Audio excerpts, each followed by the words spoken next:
नमस्कार.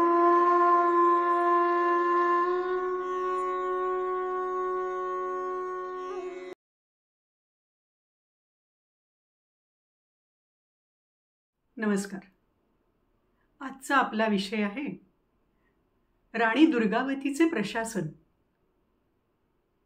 राजा दलपतशाहच्या मृत्यूनंतर त्याच्या आज्ञेप्रमाणे राणी सती गेली नाही. तिने छोट्या वीर नारायण राजकुमाराला राज्याभिषेक करवला आणि स्वतः राज्याची रक्षणकर्ती बनली.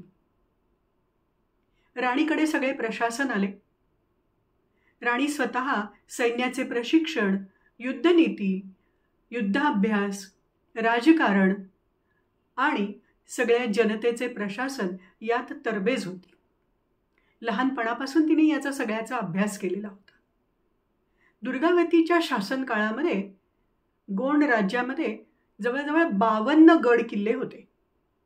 त्यातील 43 गड किल्ले हे प्रमुख गड किल्ले म्हणून संबोधले जातात. असे म्हणतात की प्रत्येक गड किल्ल्याच्या देखरेखीखाली 350 ते 700 इतकी गावं होती. म्हणजे आत्ताच्या भाषेमध्ये आपण म्हणू शकतो की एक गड किंवा एक किल्ला म्हणजे एक तालुका किंवा जिल्हा. अशा ह्या प्रचंड मोठ्या विस्तारलेल्या राज्याचं प्रतिनिधित्व आणि प्रशासन राणीकडे आले. पती दलपतशाहाच्या कार्यकाळामध्ये जी काही सगळी समाज उपयोगी कामं सुरू झालेली होती ती प्रगतिशील सगळी कामं राणींनी तशी चालू ठेवली आणि त्यामध्ये प्रचंड प्रमाणामध्ये वाढ केली.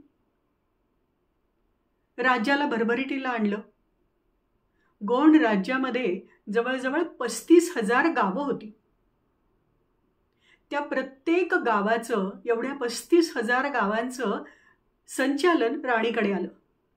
तिने तिच्या सोयीसाठी किंवा राज्याच्या कारभारासाठी काही ठिकाणी ठाकूर, पटेल, जहागीरदार, मंत्री अथवा दिवाण असे पदाधिकारी नेमले. राज्याची संपूर्ण शासन व्यवस्था ही चोखपणे चालू होती. कर प्रणाली ही अतिशय सुलभ आणि संवेदनशील होती. ज्या ज्या वेळेला ओला किंवा सुका दुष्काळ पडत असे त्या वेळेला राणी सगळ्यांना कर माफ करत असे. पण असे म्हटले जाते की राणीच्या राज्यामध्ये सगळे जण, शेतकरी सुद्धा कर हा आपला हत्ती किंवा सोन्या चांदीची नाणी यांच्यातर्फे भरत असे. म्हणजे राज्य किती सधन होते हे आपल्याला लक्षात येते.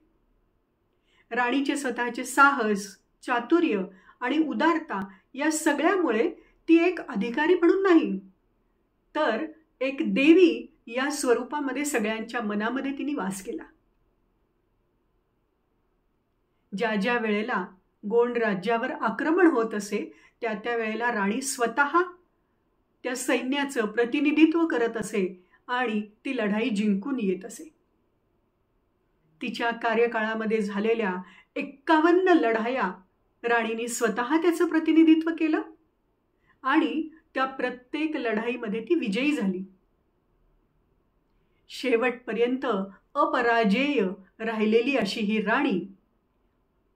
आपल्याला सगळ्यांनाच या राणीचा प्रचंड अभिमान असला पाहिजे आणि आपण तिचं चरित्र हे वाचलं पाहिजे, अभ्यासलं पाहिजे आणि आत्मसात केलं पाहिजे. जय मा दुर्गावती.